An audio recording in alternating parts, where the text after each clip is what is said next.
नमो नमः संस्कृत।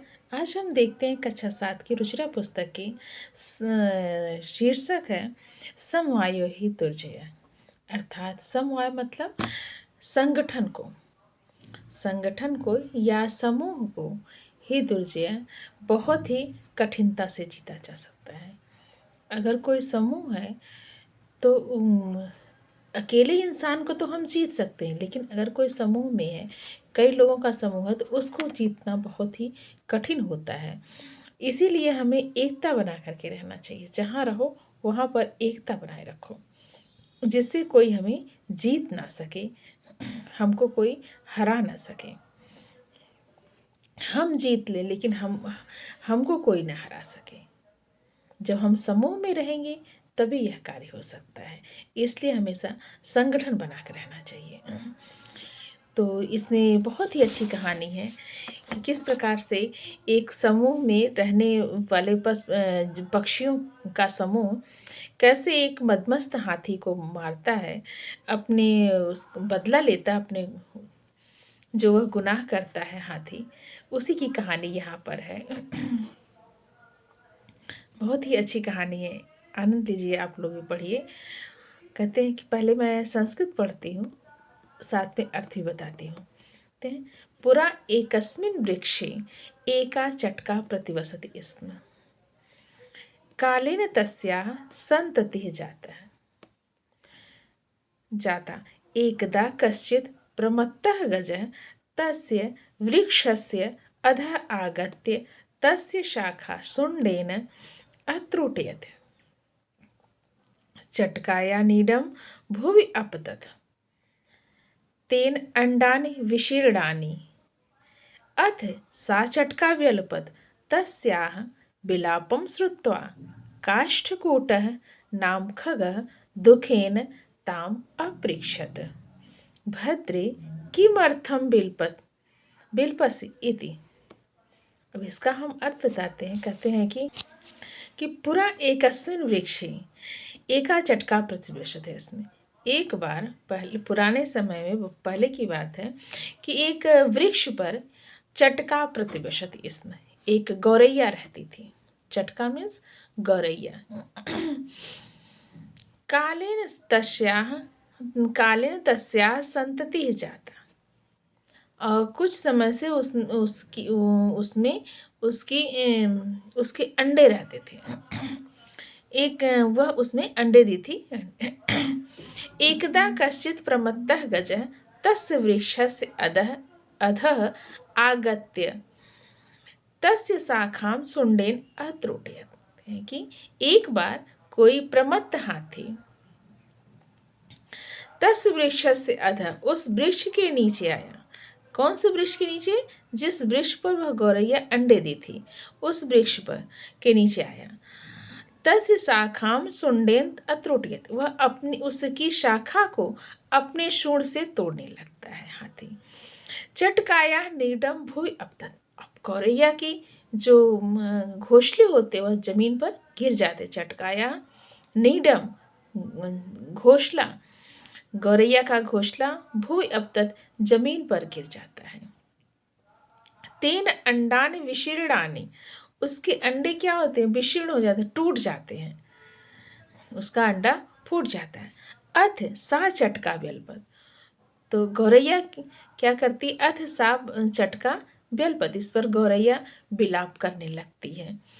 अब किसी के बच्चे कोई मार दे, कुछ करे, तो उसको तकलीफ तो होगी ही। वही कह रहे हैं, जब उसके अंडे फूट जाते हैं तो वह विलाप करने लगती है। तस्याः विलापं श्रुत्वा काष्ठकूटः नाम खगः दुखेन ताम अपृच्छत्। कहते हैं कि उसके विलाप को सुन करके काष्ठकूटः, काष्ठकूटः कठफोड़वा, जो लकड़ी को काटता है उसको कठफोड़वा बोलते हैं। संस्कृत में उसको काष्ठकूटा कहते हैं। काष्ठकूटा नाम खगा दुखेन ताम अपृच्छत्। कठफोड़वा नामक पक्षी उसके दुख को पूछता है, उससे उसका दुख पूछता है। भद्रे किमर्थम व्यलपसि, भद्रे तुम क्यों विलाप कर रही हो? इस प्रकार उसने पूछा। ते चटका वदत। गौरैया बोली, दुष्टे नयकेन गजेन मम संतति नाशिता, कि वह दुष्ट, अनेक प्रकार का दुष्ट वह गज, मेरे हाथी, मम संतति नाशता, मेरी संतति का नाश कर दिया, मेरे अंडे का नाश कर दिया, मेरे अंडे को फोड़ दिया। तस्य गजस्य वधे नैव मम दुखम अपसृत। अब उस हाथी का वध होने पर ही, वधे नैव वध होने पर ही, मम दुखम अपसृत, मेरा दुख खत्म हो सकता है।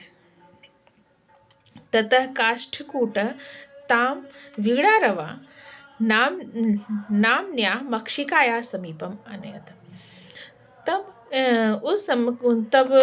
जो कठफोड़वा होता है, ताम वीणारवा नाम्न्या, तो वह वीणारवा नाम की मक्षिकाया समीपम अनयत, वीणारवा नाम की मक्षिका के समीप गया, ले गया उसे। तयोः वार्ता श्रुत्वा मक्षिका वदत, उन दोनों की वार्ता को सुन करके, बातों को सुन करके वह मक्षिका कहती है, ममापि मित्रम मंडूकः मेघनादः अस्ति, मेरा भी मित्र मंडूक मेघनाद है।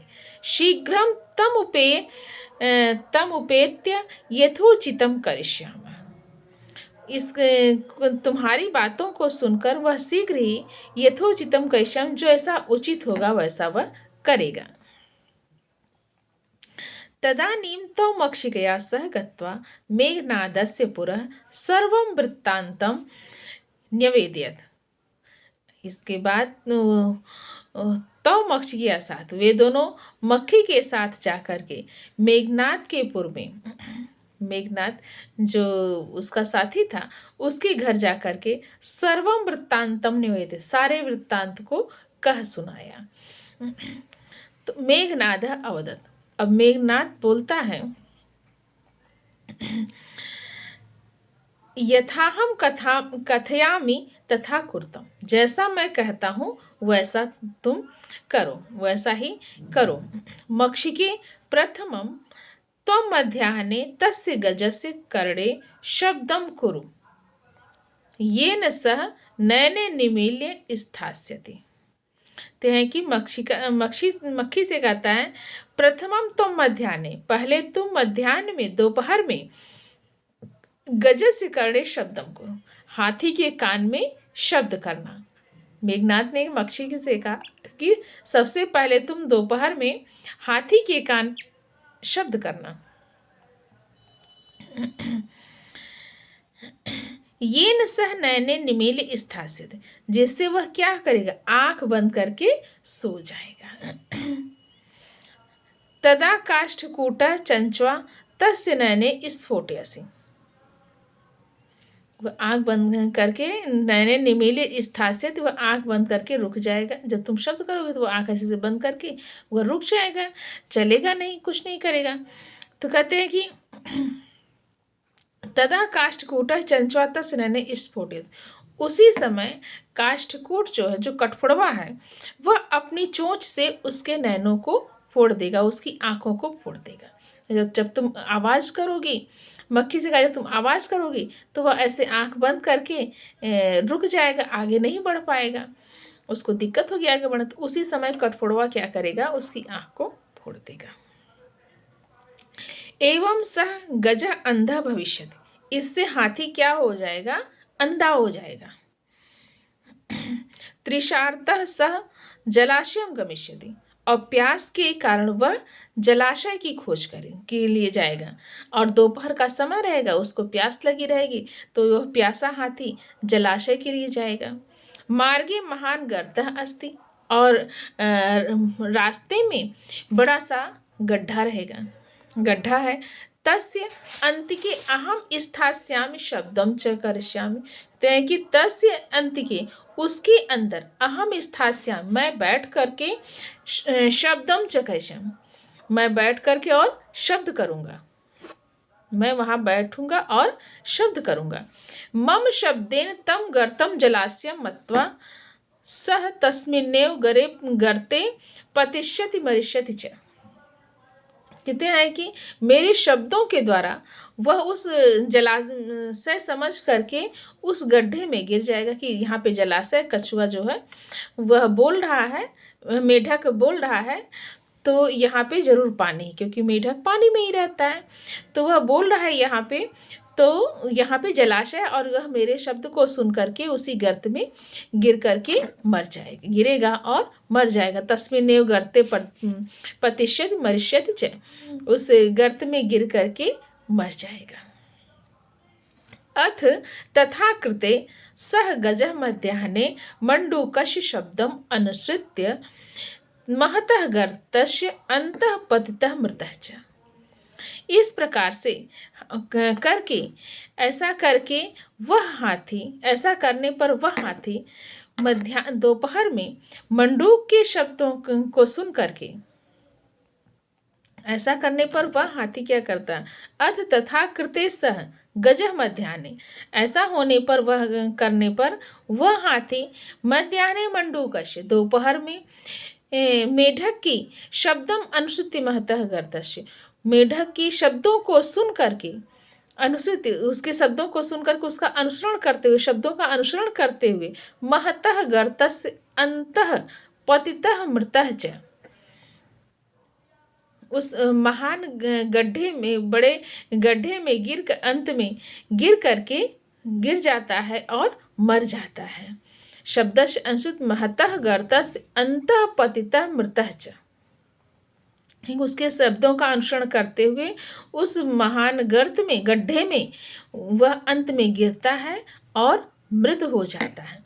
तथा च उक्तम, इसीलिए कहा गया है, क्या कहा गया है कि बहुनाम अप्यसाराणाम समवायो ही दुर्जय, अर्थात अनेक निर्बलों का जो समूह होता है, हाथी के आगे पक्षी तो निर्बल ही है, तो ये कहते अनेक निर्बलों का जो समूह होता है, समवायो ही दुर्जय, अनेक निर्बलों का जो समूह होता है ही दुर्जय, उसको जीतना बहुत कठिन होता है। इसलिए हमें समूह में रहना चाहिए। अब हाथी का वो चिड़िया क्या कर पाती, गौरैया कुछ नहीं कर पाती, लेकिन उसने अपना समूह बनाया। कठफोड़वा से कही, कठफोड़वा ने उस मक्खी से कहा, और मक्खी ने फिर जा करके मेढक से कहा, तो मेढक ने उसकी सारी बातें बताई कि तुम रास्ते में उसके आँख कान के पास शब्द करना तो वह रुक जाएगा। जब वह रुक जाएगा तो कठफोड़वा अपनी चोंच से उसकी आँख को फोड़ देगा, और जब आँख को फोड़ देगा तो वो अंधा हो जाएगा, और दोपहर का समय रहेगा, उसको प्यास लगी रहेगी। उस प्यास के लिए वह पानी पीने के लिए जलाशय जाएगा, तो जो आगे गड्ढा पड़ेगा, मैं उससे बैठ करके आवाज़ करता रहूँगा, बोलता रहूँगा, तो मेरी आवाज़ को सुन करके गड्ढे में गिर जाएगा और वहाँ पर मर जाएगा। इस प्रकार से उनके पास बल तो नहीं था, लेकिन उनके पास बुद्धि थी। उन्होंने बुद्धि के बल से सारा कार्य किया। तो इस प्रकार से वह हाथी मृत्यु को प्राप्त होता है और चटका की गौरैया की विजय होती है। इसीलिए कहा गया है कि जो दुर्बलों का समूह होता है, निर्बलों का जो समूह होता है, उसे जीतना ही दुर्जय, उसको जीतना ही बहुत कठिन होता है, बहुत कठिन। उसे जीतना आसान काम नहीं होता, वह जीतने योग्य नहीं होता है। नमो नमः संस्कृत। आप सभी लोग यह वीडियो पसंद आए तो लाइक भी करिएगा, सब्सक्राइब भी करिएगा और शेयर करिएगा, जिससे सभी को आसानी हो पढ़ने में, सब लोग आसानी से शिक्षा को ग्रहण कर सकें। हमारी संस्कृत की शिक्षा को ग्रहण करना बहुत ज़रूरी है, संस्कृत जानना बहुत ज़रूरी है। धन्यवाद।